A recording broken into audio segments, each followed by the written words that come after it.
Hello, नमस्कार, आदाब, सत श्री अकाल और अस्सलाम वालेकुम। मैं हूं मोहम्मद अहमद काज़मी, लेकर आया हूं आपका पसंदीदा कार्यक्रम आपके रूबरू। इस कार्यक्रम में हम आपको कुछ जानकार लोगों से, सीनियर जर्नलिस्ट से मिलवाते हैं ताकि कुछ खबरों की तह तक पहुंचा जा सके और ये समझा जा सके कि आखिर जो कुछ खबर आप तक पहुंच रही है उसके पीछे भी जो कुछ हो रहा है वो भी आप तक पहुंच जाए। हमारी ये पूरी कोशिश रहती है कि ऐसे जानकार लोगों से आपकी मुलाकात कराई जाए जो बहुत ही गहराई से इश्यूज को जानते हैं। अभी हाल ही में भारत और पाकिस्तान के बीच एक बार फिर ऐसा लगता है कि कड़वाहटें बढ़ रही हैं। अभी हाल ही में भारत ने श्रीनगर से शारजा जाने वाली फ्लाइट जो जाती थी उसको पाकिस्तान ने अपने फिजाई हदूद से जाने से इनकार कर दिया। इसकी वजह से उस फ्लाइट का टाइम बढ़ा और बहरहाल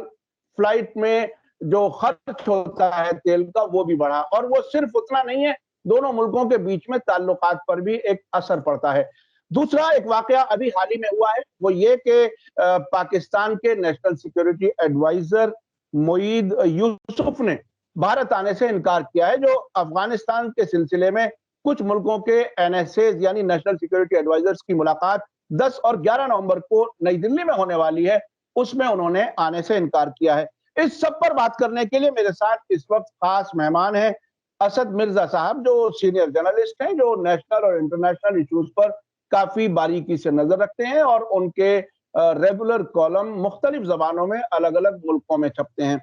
असद मिर्जा साहब, वेलकम है आपका। मीडिया स्टार वर्ल्ड को आपने वक्त दिया। आप ये बताइए कि इस वक्त भारत और पाकिस्तान के बीच में जो ये नई सूरत हाल बन रही है उसे आप कैसे देख रहे हैं?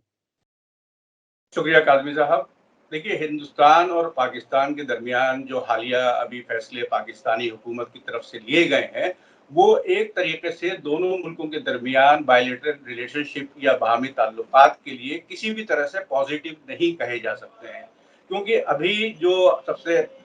लेटेस्ट इंसिडेंट हुआ है, उसमें ये हुआ है कि श्रीनगर से जो डायरेक्ट फ्लाइट एक शारजा जाने के लिए वज़ीर दाखिला अमित शाह ने जिसका इनॉग्रेशन पिछले महीने की 23 अक्टूबर को श्रीनगर एयरपोर्ट से किया था, वो 3 दिन तो चली, यानी कि 23, 24, 26, 28 अक्टूबर को। लेकिन उसके बाद 31 अक्टूबर से 30 नवंबर तक पाकिस्तानी फिजाइया या सिविल एविएशन अथॉरिटी की तरफ से इस फ्लाइट को होल्ड पर डाल दिया गया। पाकिस्तान के इस कदम के ऊपर कल जो है हिंदुस्तान ने अपने सिफारती ज़राए यानी कि डिप्लोमेटिक चैनल्स के थ्रू पाकिस्तान हुकाम और अथॉरिटीज़ के साथ इसके ऊपर जो है वो शिकायत की है और उनसे ये गुजारिश भी की है कि वो आवाम के खातिर जो है, क्योंकि इस फ्लाइट से जो श्रीनगर में रहने वाले लोग खलीजी मुल्कों और ख़ासतौर से दुबई, अबू धाबी, शारजा जाना चाहते हैं, उनको बहुत सहूलत होगी। तो उनका ये कहना था कि आवाम की सहूलत के लिए इस फ्लाइट को जाने दिया जाए और इस फ्लाइट के लिए पाकिस्तानी एयर स्पेस जो है उसको इस्तेमाल करते रहने देना चाहिए, क्योंकि अगर ऐसा नहीं होता है तो ये फ्लाइट जो है इसको मजीद 40 मिनट लगेंगे श्रीनगर से शारजा पहुंचने में और शारजा से श्रीनगर वापस आने में, क्योंकि इसे फिर वाया गुजरात होकर जो है वो शारजा जाना पड़ेगा और श्रीनगर आना पड़ेगा। और इसकी वजह से क्योंकि उसमें ज्यादा ईंधन जो है, ज्यादा फ्यूल जो है उसका कंजम्पशन बढ़ेगा, तो हो सकता है कि हवाई कंपनी जो है वो अपने टिकट्स की जो है प्राइस जो है वो बढ़ा दे, जिससे कि आवाम पर एक बहुत नेगेटिव इम्पैक्ट पड़ेगा और हो सकता है कि लोग जो है वो कम जाना शुरू कर दें इस फ्लाइट के जरिए। क्योंकि अभी तक इत्तलात ये हैं कि अगले 1 महीने तक ये फ्लाइट दोनों तरफ से मुकम्मल तौर पर पूरी 100% जो है वो फुली बुक्ड चल रही है। और अगर इस तरीके से इसमें पैसे का इजाफा होता है, किराए का इजाफा होता है, तो हो सकता है कि उसका नेगेटिव इम्पैक्ट जो है वो हवाई कंपनी के ऊपर पड़े। अभी ये नेशनल सिक्योरिटी एडवाइजर ने जो आने से इनकार किया है उसमें क्या कुछ है पाकिस्तान के? चूंकि अब जैसा कि हमने अब से पहले भी एक बार डिस्कस किया है कि अब एक नए सिनेरियो में मुख्तलिफ मुल्कों के नेशनल सिक्योरिटी एडवाइजर्स काफी फैसलों में अहम रोल अदा कर रहे हैं और अफगानिस्तान अभी पूरी तरह से सेटल नहीं है। वहां अभी तालिबान की हुकूमत का रिकॉग्निशन भी नहीं हुआ है मुल्कों की तरफ से और ये अफगानिस्तान इस पूरे इलाके के लिए बहुत ही अहम है। ये बात सही है कि पाकिस्तान इमीडिएट नेबर है, लेकिन भारत भी दूर नहीं है और भारत के अफगानिस्तान में बहुत से एक तो हिस्टोरिकल ताल्लुकात हैं, इन्वेस्टमेंट है और एक रोल रहा है भारत का भी वहां। तो अब इसके साथ-साथ अगर इसे देखें तो किस तरह से देखेंगे कि पाकिस्तान के आने से भारत नहीं आना चाहता? देखिए, जैसा आपने फरमाया कि हिंदुस्तान और अफ़गानिस्तान के दरमियान जो है तारीख़ी रिश्ते हमेशा से मौजूद रहे हैं और इसके अलावा हिंदुस्तान ने एक बड़े पैमाने पर अफ़गानिस्तान की रीबिल्डिंग, रिकंस्ट्रक्शन के लिए बहुत पैसा अपना लगाया है और वहाँ के उसके अलावा उसने और बहुत सारी सहूलियात अफ़गानिस्तान को मुहैया कराई हैं। अब मॉस्को टॉक्स के मार्जिन्स पर हिंदुस्तान का ये कहना था कि इस आने वाले मौसम सरमा यानी कि विंटर्स के आने से पहले हमें जो है वो खित्ते के मुख्तलिफ ममालिक जो हैं उनके एनएसएस की एक मीटिंग करनी चाहिए कि हम किस तरीके से इंसानी बुनियादों पर ह्यूमैनिटेरियन एड जो है वो अफगानिस्तान को मुहैया करा सकें और उसके अलावा उसको पॉलिटिकल लेवल पर भी जो दिक्कतें आ रही हैं उनको हम कैसे निपटा सकें। तो इसके लिए हिंदुस्तान ने Uzbekistan, Russia, Kyrgyzstan, Kazakhstan, Tajikistan को मदऊ किया था और इनवाइट किया था उनके एनएसएस को। इसके अलावा चाइनीज़ और ईरानियन एनएसएस को भी इनवाइट किया गया था। उसमें से Russia, Kyrgyzstan, Kazakhstan, Tajikistan, Uzbekistan इनके एनएसएस ने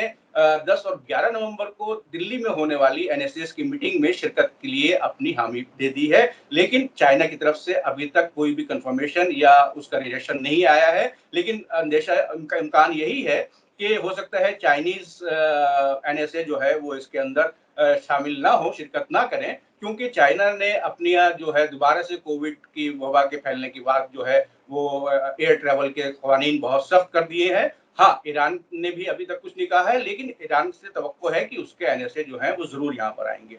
अब बात करते हैं पाकिस्तान की। पाकिस्तान के national security adviser Yusuf Moeed ने इस इन्विटेशन को कहा है कि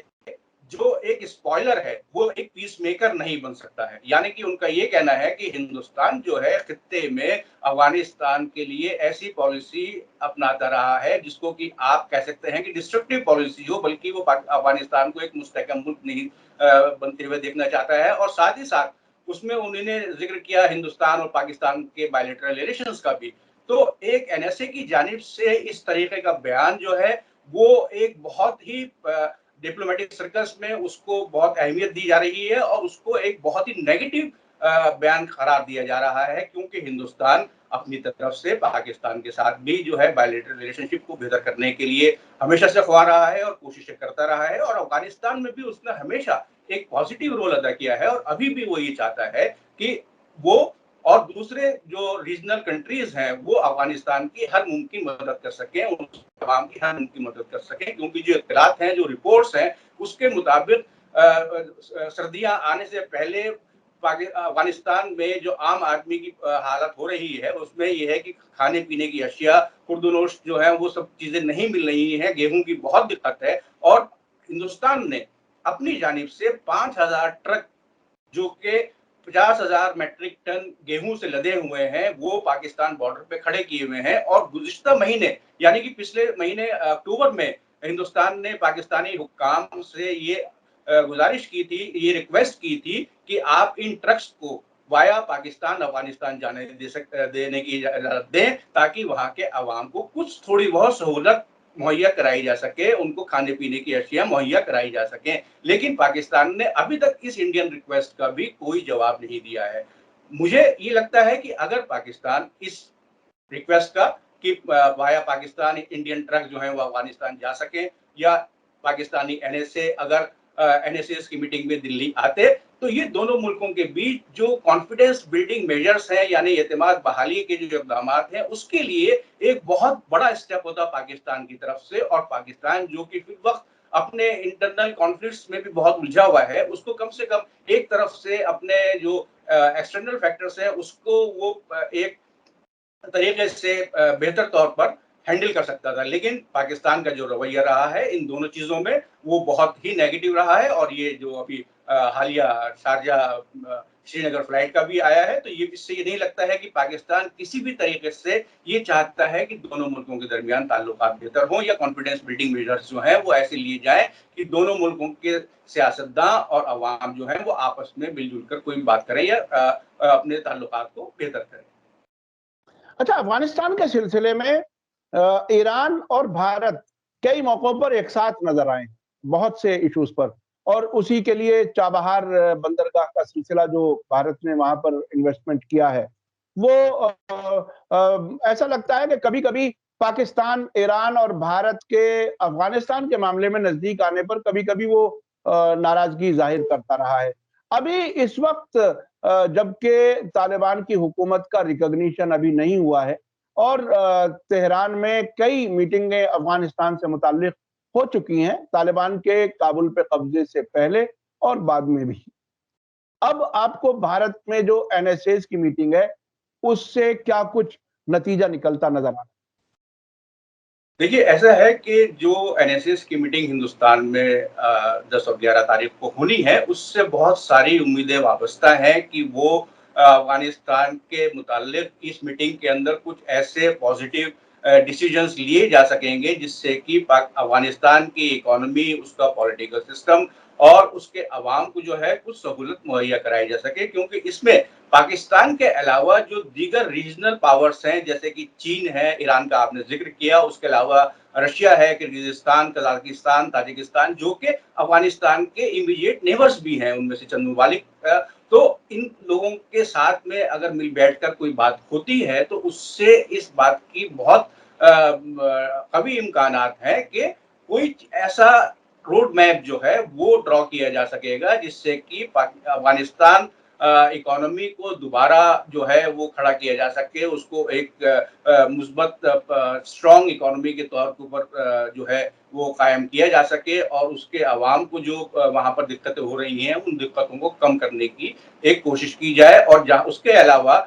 ये जो एक मसला चल रहा है अभी तक कि सिवाय चंद मुल्कों के तकरीबन 2 या 3 के अलावा अभी तक ज़्यादातर मुल्कों ने तालिबान हुकूमत को रिकॉग्नाइज़ नहीं किया है। तो हो सकता है कि इस एनएसए मीटिंग में उस मामले के ऊपर भी कुछ बातचीत हो और ज़्यादा मुल्क अगर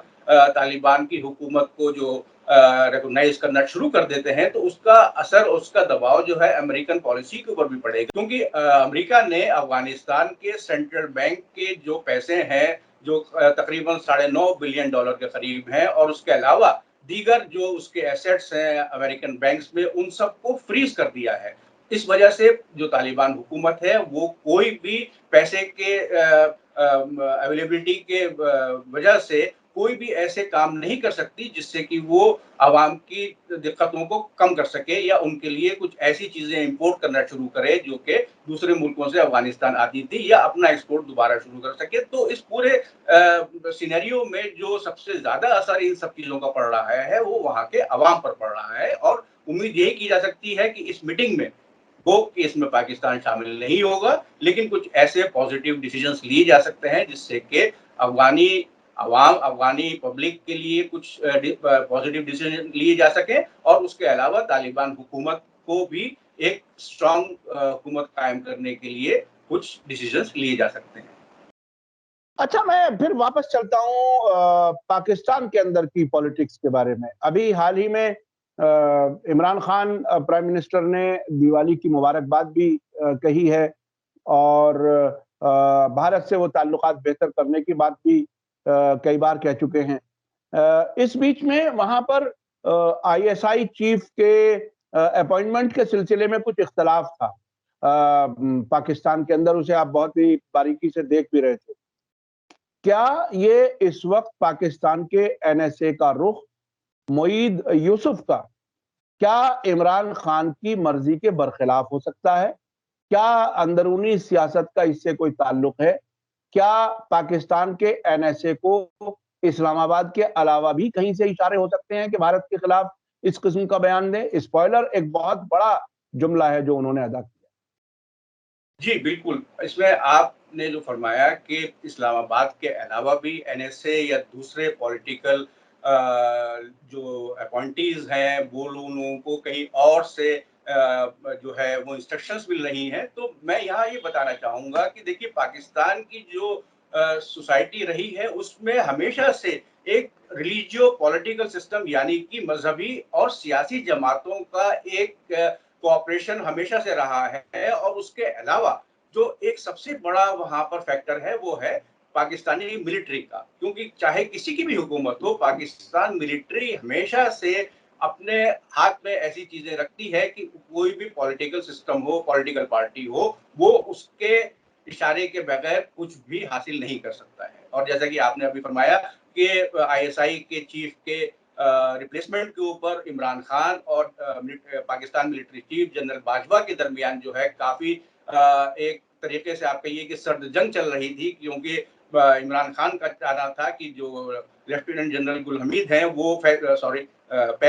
क्योंकि इमरान खान का ये चाहना था कि लेफ्टिनेंट जनरल फैज हमीद जो हैं वो आईएसआई के हेड के तौर पर आगे चलते रहें, जबकि जनरल बाजवा ने उन्हें एक दूसरी कोर का कमांडर बना दिया था, क्योंकि आप पाकिस्तान की फौज के चीफ तब तक नहीं बन सकते हैं जब तक कि आप एक कोर कमांडर नहीं रहे हो। और चूंकि फैज हमीद कोर कमांडर नहीं रहे थे तो वो किसी भी तरीके से पाकिस्तान की फौज के चीफ नहीं बन सकते थे, तो ये एक तरीके से उनके हक में फैसला था। लेकिन जो अभी वहां हालात चल रहे हैं उसमें फैज हमीद जो है वो इमरान खान के काफी करीब माने जाते हैं, और अभी तहरीक लब्बैक पाकिस्तान की तरफ से जो इमरान खान हुकूमत को एक पूरा मार्च करने का एक अगेंस्ट इस्लामाबाद का जो उन्होंने अपना नारा बुलंद किया हुआ था, उसकी वजह से फैज हमीद जो है उसमें एक सेंट्रल एक कलीदी किरदार अदा कर रहे थे हुकूमत और तहरीक लब्बैक पाकिस्तान के लीडर्स के दरमियान। और ऐसी भी इत्तलात सामने आई हैं कि आखिरकार आर्मी को उसमें भी इंटरवीन करना पड़ा और आर्मी ने तहरीक लब्बैक पाकिस्तान यानी टीएलपी की कुछ मांगों को मांगा है और उन्होंने अपना इस्लामाबाद मार्च खत्म किया था। लेकिन जो उनकी जो मेन डिमांड है कि उनके जो रहनुमा है टीएलपी के जो सबसे बड़े उनके सुप्रीम लीडर है खादिम हुसैन रिजवी, उनको जेल से रिहा किया जाए। अभी तक उसके ऊपर कोई फैसला नहीं आया है, लेकिन उसके अलावा तकरीबन 450 टीएलपी के सपोर्टर्स को मुख्तलिफ जेलों से रिहा कर दिया गया है। और ये एक तरीके से ये दिखाता है कि पाकिस्तान में आप कितना भी कुछ कर लें, 3 फैक्टर्स जो हैं,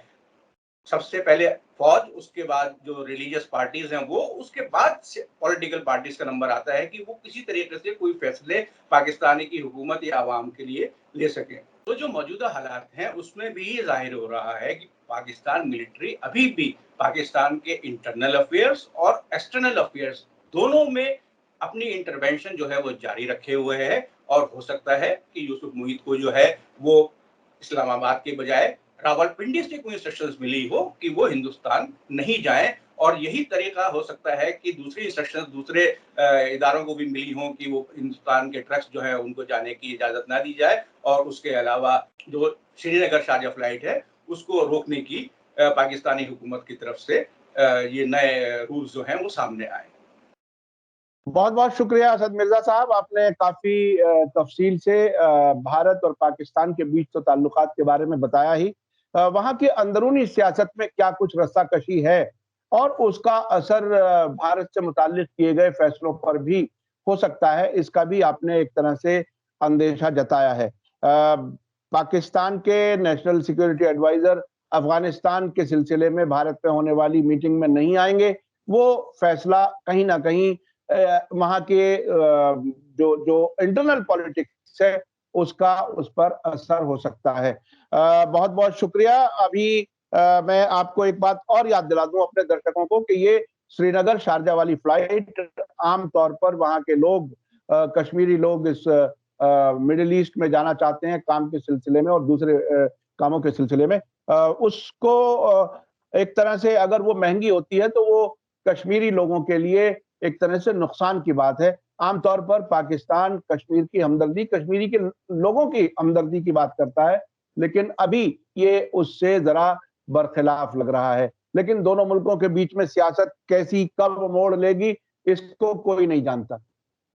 जी, आप कुछ कहना चाह रहे हैं? शुक्रिया काजमी साहब। मैं यहाँ पर सिर्फ ये कहना चाहता हूँ कि पाकिस्तान ने एक तरीके से अपने एयर स्पेस का इस्तेमाल इंडियन प्लेन्स के लिए एक खेल बना रखा है, क्योंकि अभी इस फ्लाइट के ऊपर, शारजा श्रीनगर फ्लाइट पर उसने जो है वो पाबंदी लगा दी है, लेकिन वेस्ट एशिया और यूरोप की जो फ्लाइट्स हैं जो दिल्ली से जा रही हैं वो अभी भी पाकिस्तान से होकर जाती हैं। और अभी हाल ही में 29 अक्टूबर को जब वजीर आजम मोदी इटली जा रहे थे G20 समिट के लिए, और जब वहां से वो वापस आए 3 नवंबर को, तो उनके प्लेन ने भी पाकिस्तान एयरबेस का इस्तेमाल किया। लेकिन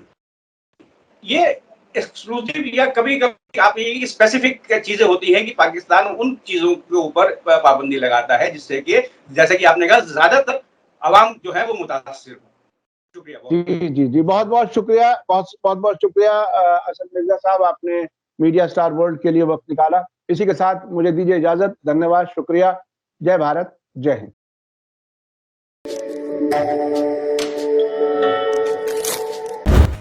मीडिया स्टार वर्ल्ड के और वीडियो देखने के लिए हमारे चैनल को सब्सक्राइब करें और सीधे नोटिफिकेशन पाने के लिए बेल आइकन दबाएं। और अगर हमारी खबर सच्ची और अच्छी लगे तो अपने व्हाट्सएप, इंस्टाग्राम, फेसबुक और ट्विटर अकाउंट पर ज़रूर शेयर करें।